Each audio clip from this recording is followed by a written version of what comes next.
अस्सलाम वालेकुम नाज़रीन, SS न्यूज़ सां गॾु आऊं आहियां इमदाद सिलेरो। सभ खां परियां पेश आहिनि हिन वक़्त ताईं जूं ख़ासि ख़बरूं। तहरीक इंसाफ़ जे सरबराह इमरान ख़ान एतिराफ़ कयो आहे त पंहिंजे दौर में क़ानून जी बालादस्ती क़ाइमु न कराए सघियुसि। संदसि हुकूमत इलेक्शन न पर वाक हणी हटाई वई, जेको ग़ैर आइनी क़दम हो। हाणे यकीन आहे त ईंदड़ चूंडूं संदसि पार्टी खटंदी। हुकूमत ख़िलाफ़ लॉन्ग मार्च आइनी आहे ऐं इहो असांजो हक़ बि आहे।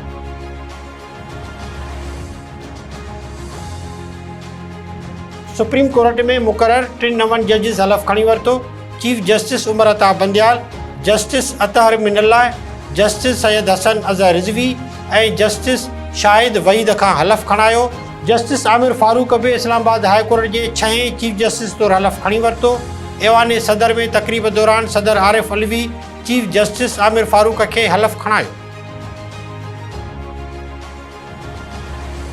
सिंध हुकूमत कराची खां सखर ताईं बुलेट ट्रेन हलाइण जे मनसूबे ते गौर शुरू करे छॾियो।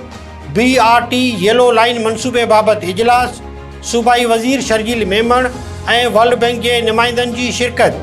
BRT येलो लाइन रूट जे गॾियल सर्वे करण ते इतफ़ाक़।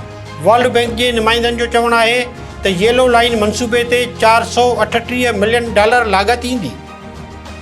कराची जे ओभर ज़िले में स्ट्रीट क्राइम वधी वियो। गुलिस्तान जोहर ब्लॉक 17 में हथियारबंद हिकु होटल ते 8 ॼणनि खां 29 सेकंडनि अंदरि फुरलुट करे फ़रार थी विया। वाक़े जा CCTV फुटेज साम्हूं अची विया। ज़िले जे 2 वॾनि थाणनि ते स्ट्रीट क्राइम वधी वञण बावजूदि SSP ओभर नोटिस न वरितो। दरियाखान मरी में फुर्ज केस में गिरफ़्तार जवाबदार थाणे तां हथकड़ियुनि समेत फ़रार। शहरीन जवाबदारनि खे पकड़े ॿीहर पुलिस हवाले करे छॾियो।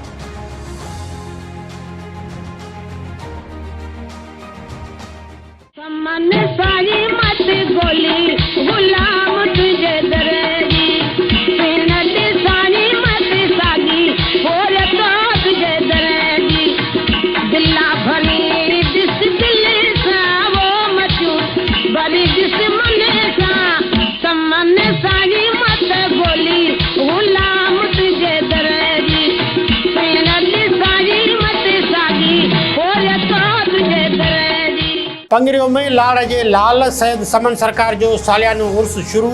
वॾे तादाद में पांधीअड़ा पहुता। दरगाह जे गादी नशीन सैयद अली बख्श शाह, PP अॻवान ग़ुलाम क़ादिर मरी ऐं ॿियनि दरगाह ते चादर चाढ़े दुआ घुरी। लाड़ जे लाल जे मेले में कुकड़नि जा नज़राना खणी हज़ारे ज़ाइरीन पहुची रहिया आहिनि। नाज़रीन, ही हुयूं हिन वक़्त ताईं जूं ख़बरूं। वधीक ख़बरुनि ऐं अपडेट्स लाइ ॾिसंदा रहो असांजो YouTube चैनल। असांजे चैनल खे लाइक ऐं सब्सक्राइब करणु न विसारींदा।